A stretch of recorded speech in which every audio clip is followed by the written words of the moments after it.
At buti na lang at malawak ang pananaw na din ng ating Pangulo at alam niya na mas marami ang mahihirapan kung mataas ang presyo ng bigas. Kapag mataas ang produksyon, dapat bumaba ang presyo ng pagkain, lalo na ang bigas. Pero may mga limitasyon ang ating kakayahan sa DA. Dati may kapangyarihan ng National Food Authority na magbenta ng bigas sa mas mababang halaga. Naalis ito nung ipasa ang Rice Tariffication Law noong 2019. Humiling kaming maibalik ito at ang kapangyarihan na ito sa NFA. Pero kahit ito ay suportado ng Kongreso, hindi ito pumasa. May ilang matindi ang pagtutol sa panukalang ito. Dahil dito, nawala na sa amin ang misyon ng pag-stabilize ng presyo ng bigas at mais at iba pang bigas at mais. Sa halip na makatulong ang NFA sa pamamagitan ng timely intervention para pagpababa ng presyo ng bigas, ay nagiba ang building o foundation ng NFA. Instead sana na baguhin lang ang administrasyon kung may palpak man na o meron mang korupsyon na nakita at i-modify ang policies, ang nangyari ay nagiba ang building and foundation ng NFA. Nawala ang kapangyarihan ng NFA na mag-intervene sa merkado tulad ng dati. Kasabay nito, nawala din ang kapangyarihan ng DA na kontrolin at stabilize ang presyo ng bigas. Kung may babalik sana ang kapangyarihan nito ng NFA at authority ng DA, with the authority ng DA Secretary, mas magiging epektibo ang DA sa pagsupil sa pang-aabuso ng mga rice traders at mas maiimpluwensyahan natin ang presyo ng bigas. Sa ngayon, ang nangyayari sa amin ay para kaming lumalaban ng isang kamay namin ay nakatali sa likod. Ginagamit din namin ang kadiwa ng Pangulo at Food Terminals Incorporated para magbenta ng murang bigas. Dinadala namin ang kadiwa kiosk sa palengke at train stations tag-umpisa ito noong nakaraang linggo. Pero mabilis pa rin maubos ang supply. Pinakikita nito na ang kailangan ng mas malakas na intervention para tulungan ang karaniwang mamimili. Sa ilalim ng Rice for All program, nagbebenta kami ng well-milled rice sa halagang 40 pesos kada kilo. Hindi po ito subsidized. May kita po tayo na ang FTI na 2 piso bawat kilo para hindi malugi ang programa. Para sa mga retailers, mas kaya nilang magbenta dapat ng 42 to 43 pesos per kilo dahil may mas mataas na silang gastos, naintindihan namin ito. Sa pagbababa naman ng taripa ng bigas, hindi sang-ayon noong umpisa ang DA. Ang kita mula sa taripa ay magagamit sana para sa Rice Competitive Enhancement Fund. Pero ito naman ay nagawa naman ng paraan at may garantiya ang ating gobyerno na yung 30 billion every year ay may bibigayan base sa bagong RTL natin. At buti na lang at malawak ang pananaw na din ng ating Pangulo at alam niya na mas marami ang mahihirapan kung mataas ang presyo ng bigas. Consumer din ang ating mga magsasaka at mga mangingisda. Kung hindi po ibinaba ni Pangulong Bongbong Marcos ang taripa mula 15%, taripa sa 15% mula sa 35%, mas mataas pa sana ang presyo ng bigas ngayon.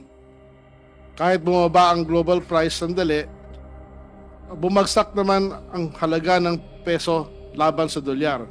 Nag-offset ito ng pagbaba ng international prices. Ngunit ngayon, ang nabanggit ko kanina sa ating executive session, tumaas na ulit din ang dollar price ng bigas galing sa Vietnam. Kaya't isang magiging problema din ng konti ngayon yan. Sa ngayon, pinapangako ng Department of Agriculture sa utos ng Pangulo na gagawin namin ang lahat ng makakaya para mapababa ang presyo ng pagkain, lalo na para sa mga mahihirap. Ngunit umaasa rin po kami sa tulong ng Kongreso. Kailangan namin ng mas maraming kakayahan para masolusyonan ang mataas na presyo ng pagkain. Kung pwede, alasin ang mga limitasyon na pumipigil sa amin para magawa namin ang aming trabaho ng buo at walang balakid. Maraming salamat po. Mr. Chair, may I just seek clarification? Thank you for that statement, Secretary Kiko. You made mention that the Kadiwa Rice for All program is 5% broken, binibenta at 40 pesos. 25% broken, Mr. Chair. At 25, okay. Thank you. Thank you very much, Honorable Secretary. Magkano na ba ngayon ang presyo sa pandaigdigang kalakalan ng bigas? Ano yan? 5% Vietnam? What is the index price? Today's data shows the meron ng may 5% broken, sir, no? Thailand may 550, may 580. Sa Vietnam naman, ang pinakamahal, Mr. Chair, is yung DT8 at $700 per ton na. So wala CNF na Manila. wala na yung 500. Wala nang halos sa Vietnam, wala nang 500 landed, wala na. May pumasok budget na bagong at magkano yung presyo? Yung pinaka-latest pumasok sa customs. Ang declaration pa rin po sa customs, Your Honor, yung latest na pumasok is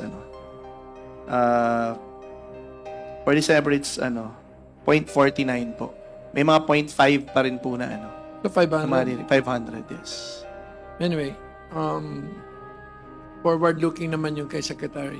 Yes, sir. We'll look into that also, Your Honor. Information coming from the Secretary. So at this point, I would like, of course, the committee will benefit from the wisdom of its members. We already have 7 lining up to make questions, and may I recognize one of the wisest congressmen, Congressman Horacio Swansea.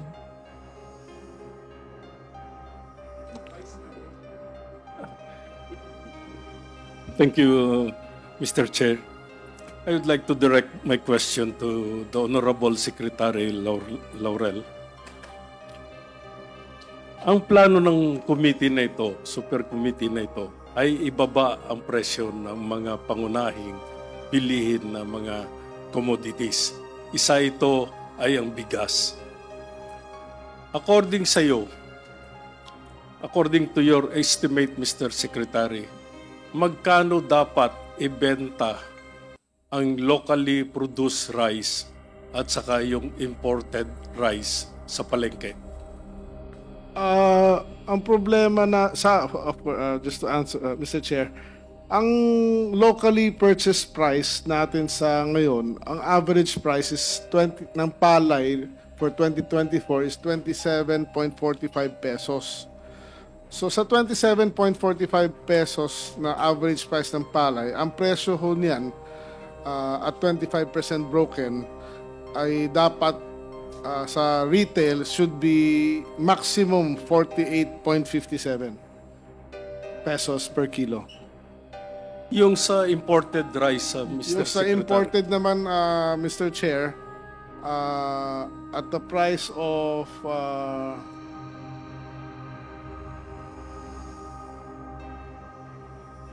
at the price of 550, dapat dyan retail 42 pesos, Mr. Chair. So,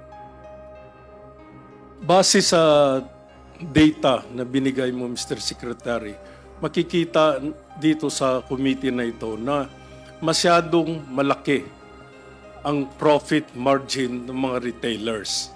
Kasi according sa iyo, dapat mga 48 lang or 45 to 48 pesos ang presyo ng bigas.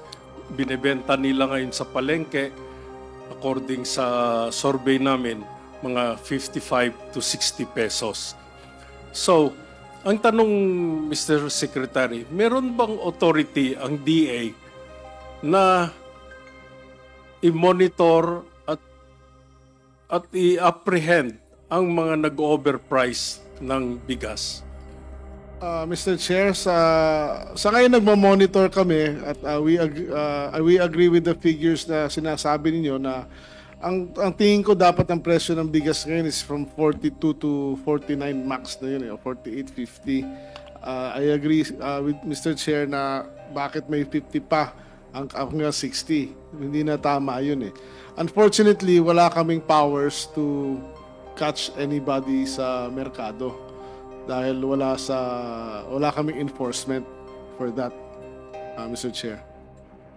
Tinanong ko po yon, Mr. Chair, kasi ang focus kasi ng mga taong bayan ay sinisisi ang DA. Akala nila na ang NFA pa rin ang may power to monitor all the retail prices sa palengke.